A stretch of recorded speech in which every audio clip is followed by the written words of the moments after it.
Hello everyone, this is Claude and Zeta Dive from sunny Malta. It's a busy season now. We have tourists swarming over the island and the temperature is starting to move up towards 25, 26, 27. But lucky for me, on my balcony I have shade and it's just 24. Now, I promised you in the previous video to talk about recreational rebreather.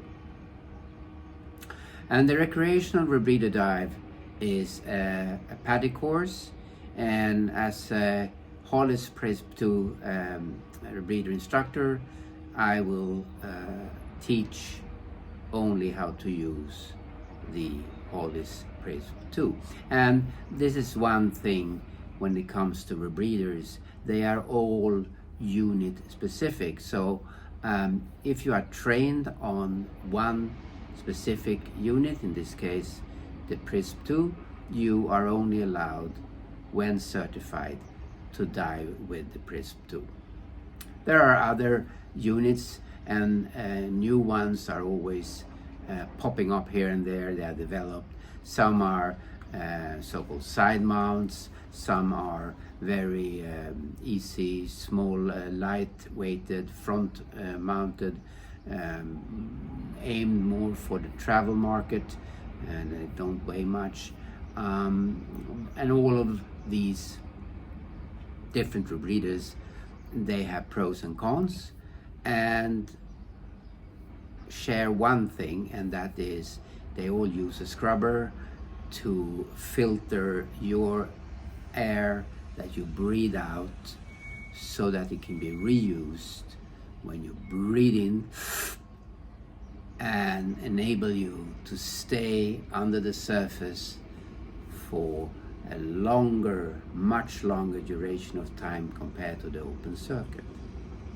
Another feature with rebreathers is, of course, the ability of diving without bubbles.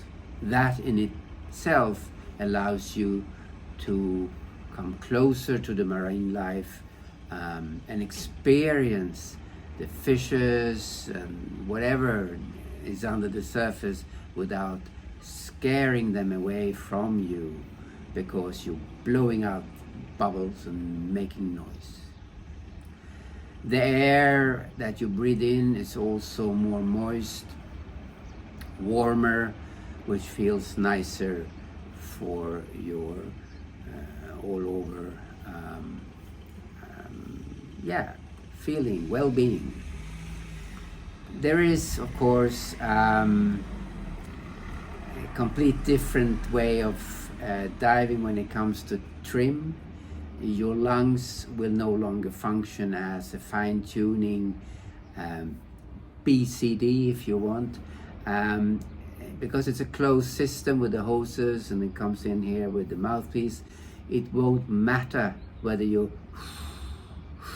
exhale or inhale.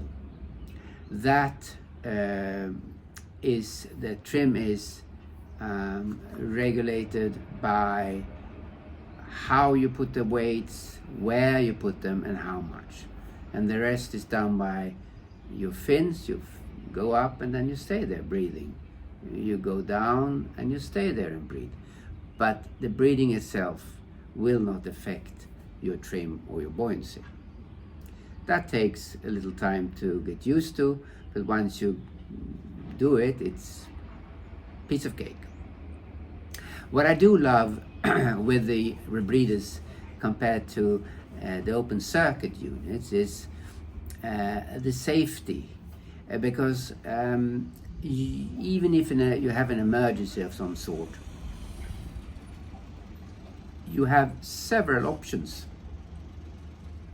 to solve it. Yes, you need more instruments. You have a handset, big computer here, which you put the settings and everything, and with that you control your unit. You also have a backup computer in case the handset has some kind of failure. And you also have a HUD in hood in front of you, heads-up display with LED lamps in 3 different colors. When it comes to the Prism 2, it's yellow, green and red, telling you where, if you are above, under or on your set point. And you can say that the set point more or less equals what you within open circuit call the partial pressure of oxygen. When you use the Dalton law, for instance, you calculate your depth and your oxygen that you want to use in your gas. But with the rebreather, you can change the set points, and the rebreather will automatically, normally with the so-called solenoid,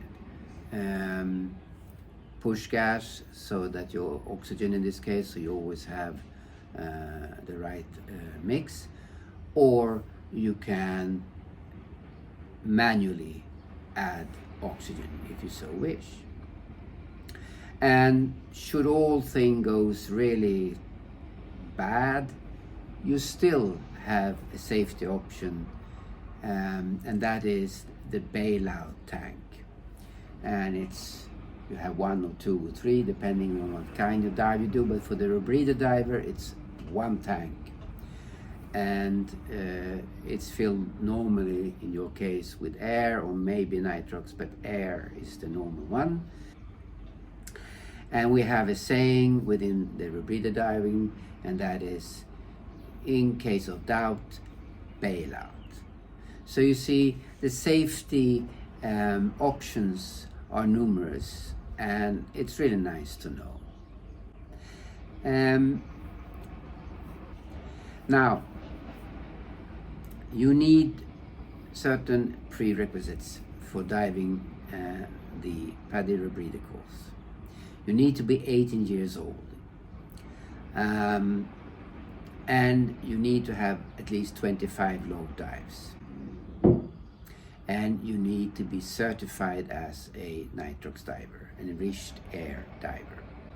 And the latter is because you are now, when you embark on the lovely journey of silent diving with the recreational rebreather diving, you are using air and pure oxygen that will be mixed. So it's like diving with nitrox, and you need a certificate for that. You will, of course, need a bailout tank. That goes almost without saying if you've been listening to my video from the start. You need that as a safety tank on your hip. Once all of these are in order, all the formalities signed, you can start the course. And the course encompasses knowledge reviews, of course, knowledge developments, just like any other PADI course. And you also have 3 practical applications, which is all based on, how to handle your rebreather and your bailout tank, the pre-checks, stuff like that, and also the post-dive maintenance of the rebreather. And then you have 5 dives. And as always, we are segmented, so you start, slowly, making you comfortable with the new equipment. We don't go deeper than 5 meters the first training dive, probably stay on 3 meters, all in the name of safety. And then, as always, when it comes to PADI courses, you move on, adding on, repeating a lot of the safety exercises to emphasize that it is a life-saving equipment that you are diving with, and the better you know it, the more you can enjoy it. And I'm telling you, once you master all this, and once we start more and more to dive and enjoy the marine life, it will boost your self-confidence. It will make you so happy, and most of you will ask for the advanced Rebreather course. And then you are able to go down to 30 meters, and should you already have a deep diver certificate, you might even be going down to 40 meters. And we are still talking about non-decompression dives. Now, as always,